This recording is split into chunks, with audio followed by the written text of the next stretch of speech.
Hello, greetings. My name is Bruce Armstrong, and I am a volunteer with the Longmont, Colorado Senior Center Tech Connect group. And we've been putting together some videos, one of which I think is extremely important and probably will change from day to day. It's about all the different scams that are being put over the various devices, medium. And this is just a tutorial on how we view that. I'm going to share my screen here to put together just a list of things that you can use to make yourself more aware, I guess, to keep your eyes open of what's going on. And so I've got a whole bunch kind of gathered into four categories of tips and warnings about scams. And they change from day to day. Believe me, I had one this morning that I'll talk about as I go in. I just hadn't seen before. And so quickly as a summary, uh, never ever call a telephone number from an email, on a screen lock where they lock up your screen, a virus notification, something like that, Microsoft calling, where you don't know the person. If it's your bank or credit card company or Microsoft or Apple or the IRS or Social Security or Medicare or whatever, they will, you can go to their website through their contact us to see if what's being told to you is really true. But I just don't believe in calling a telephone number that I know, particularly one of these toll-free ones. And the follow-up on that is never click on a link on an email or a website unless you can verify that it's legitimate. And there are ways to check that. We'll go through that. The second thing is answering phone calls, either on your mobile device or landline or whatever you use for telephone service, unless you're certain it's someone you know. Even sometimes the caller ID on the screen may be someone you know, or it may even be your own number. Just be aware. I've gotten to where I don't recognize it at all. I just assume that they'll leave a message if they have a problem. The next category is never, ever give out any personal identifiable information, or what they call PII, like your social security number, Medicare, age, address, whatever, to someone over the phone or on a website unless you initiated the contact and you know it's someone you trust. In fact, it is wise never to say anything over the phone until the person identifies themselves to your satisfaction. Even answering a call with yes might be unwise. The next deal is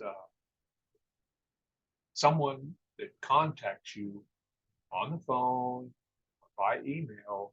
It's a person of authority, police, a lawyer, government agency like the IRS. They're, I'd say 99.99% would be guaranteed to be scammed. They're not. Hang up immediately on a phone call and ignore an email, text, or social media contact. So that's the summary. And the first thing that I'm going to go through is kind of a multi-pronged thing, what I call the helpful tech person. And this is the scene probably from a shop somewhere in the world where people are waiting for your phone calls, and they will try to get as much money out of you as they can. That might be something that, let's see what we've got here. That here's a scenario. You received an email, and we get all kinds of emails that tell us we're going to win something. Need to call this person. Some of the ones that I've seen, you have an unpaid bill to Amazon, or your Amazon account has been compromised and you need to contact this number. Might be Geek Squad. That's a favorite one recently that people are being given an invoice from Geek Squad. and they typically have some kind of a link on there to connect with an agent or a phone number call.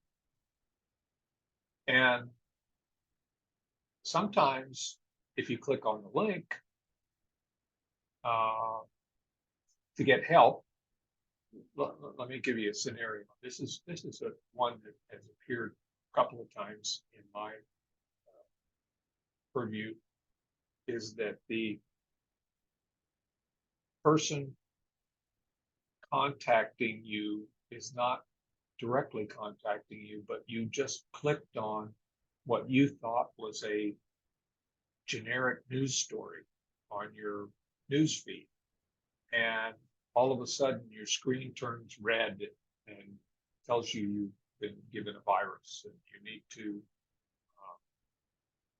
call this number to get it fixed, and please, and do not turn off your computer. All kinds of warnings. Sometimes they even have an ominous voice that comes out. You have to contact Microsoft.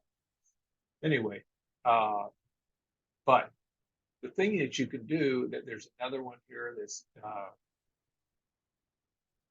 looks like a business you might have done business with. You're not sure. It might be a bank. It might be a credit card company. It might be a subscription service like a Netflix or a Geek Squad, or of course Amazon, something like that, that looks authentic. They've got to where they don't misspell words as much as they used to. They're very much official. And another one that's recent is Norton utility subscriptions. That's another one that seems to be a contact. And then you receive a warning that has an ominous thing. So this is a screen of what it might look like. This is a typical one. Your computer has been locked. The computer with the IP address, blah, blah, blah, has been infected with some virus because system activation key has expired and your information, blah, blah, blah, has been stolen. Call the technical support number to protect your files and identify further damage. Now, this is something that if you see something like this, my recommendation is to just turn off your computer. The best way to do that, it's locked up like this, is to hold down the power button until it goes off. Then you can reboot, and most of the time, the problem's gone. Now, I would do a virus scan. I would do a malware scan to make sure, but I think most of the time these are just fake things. They want to get you to contact them by phone. So this is back to my beginning. Never ever call a telephone number from an email, a screen lock, or a virus notification when you don't know the person. If it's a bank or credit card, Microsoft or Apple, call them directly or contact them directly from the website. And the same thing for clicking on a link. Don't, unless you know how to do that. You can hover your mouse over a link. You know, if you see a link, it's usually underlined. Now, these words here are just underlined, but if you just hover your mouse over it, you should see a web address, and it should look legitimate. And be very careful about looking at those, and I'll get to that in a little bit. Okay, the next thing I really want to get into is answering a phone call. This is a pretty easy one. We're probably all used to this, is that you don't trust the caller who's showing up on the screen on your device or on your home phone. The system is rigged against this right now. I won't go into the details, but there are people that can, what the term uses, spoof any telephone in those things. In fact, I've heard evidence that sometimes you'll even get a call from yourself, which is kind of interesting. One of their favorite things is using the area code prefix of your particular phone number, and therefore it looks like somebody in your own town. And so but it's probably not. It's probably coming from someone trying to scam you out of money. The third thing, and I have all these never ever things, but I really believe in that. It's something that we have to remind ourselves. But the longstanding rule is never ever give any personally identifiable information or PII over the phone or on a website unless you initiated the contact and you know it is someone you trust. In fact, it is wise never to say anything on the phone until the person identifies themselves to your satisfaction. I answer the phone call with hello, and then if a person comes on the line and asks for me or someone in my family, I say, who's calling? And if they're a scam, they will probably hang up on you. But don't provide any information. Your credit card company is not going to call you and ask you for your social security number or your birth date or anything like that. Now, if you call your physician or any professional, a lot of times they're going to want to know if you're really who you say you are. So they might ask you for your birth date, something like that. But that's when you initiate the call. And be aware that some people record what you say when they call you. And they can use that information to somehow put in fake purchases under your name and saying that you agreed to this. So don't ever furnish personal information over the phone. If they start asking for it, hang up. Next one is someone in a position of authority. And this is sort of one that you have to watch out for because, someone calls you with sort of a position of authority, like they're the sheriff's department or the local district attorney or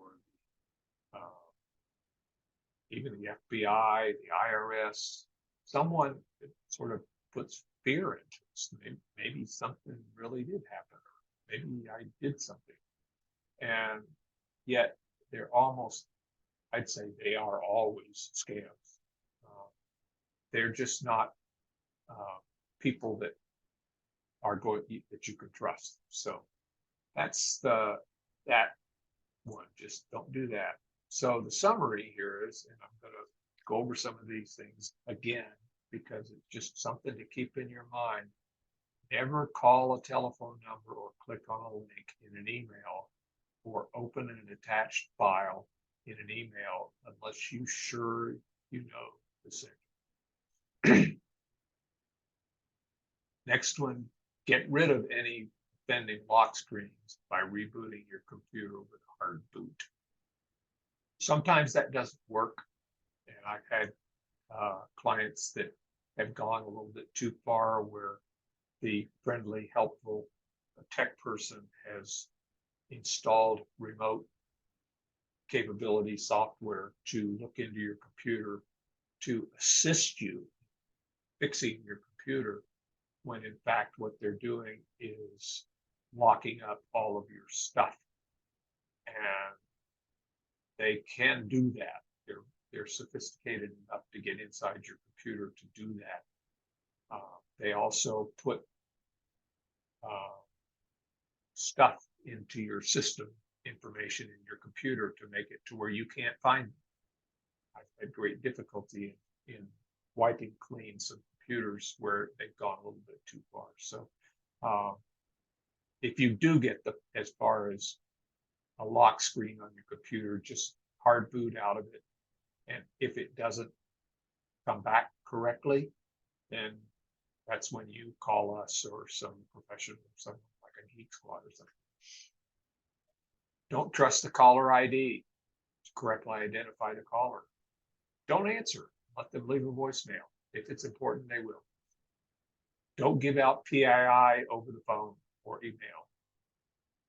And this is one that's come up recently that I've heard about, but I've never actually experienced it. But with some of the artificial intelligence things, they can scammers can collect true voices of people, and they can call. And this happens particularly to seniors. Say, this is your grandson, and I'm in trouble in Mexico, and I need money to get out or to get bail or whatever the case may be. And they rely on the fact that many of us seniors do not have good hearing. We don't really recognize them, and that it may in fact be a relative that's in trouble. And that's something that hits the heart of us. We want to help our friends and our relatives. But if that happens, you may want to just hang up and verify it with whoever might be related more closely.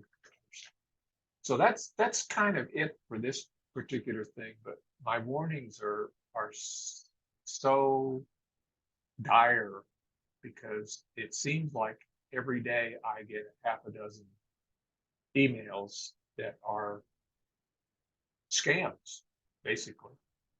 And I don't respond to them. Fortunately, they go into my trash folder or whatever right away. So, but some people that I've looked at their machines, they get a lot of this spam email, and a lot of that stuff has untrustworthy links to link on, whatever.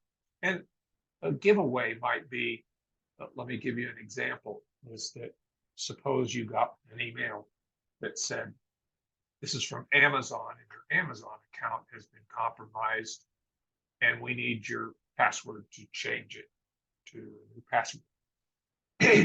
That particular thing, if you looked at the link on there, it might look like Amazon.com and not some oddball thing, email, or I should say web address, but it might look like Amazon. But if you think about it, the Greek letter A, which is alpha, looks really like a regular little A. And so if they spelled Amazon with the third letter with a Greek alpha, they have given a fake website. And the other one, impersonation, that I've seen is that you'll get an email that says that to just reply to this email.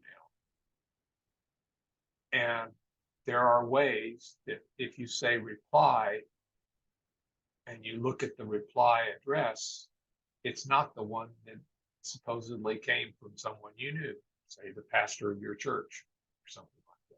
So just be aware, because we're in a situation in the country, the world, where there's a lot of people trying to get money out of us, and a lot of people have fallen victim to it and lost tens of thousands of dollars out of their savings. And I don't want to see that happen to people. So this is just reminders. Keep this handy, these things to do. Anyway, I hope you have a nice day.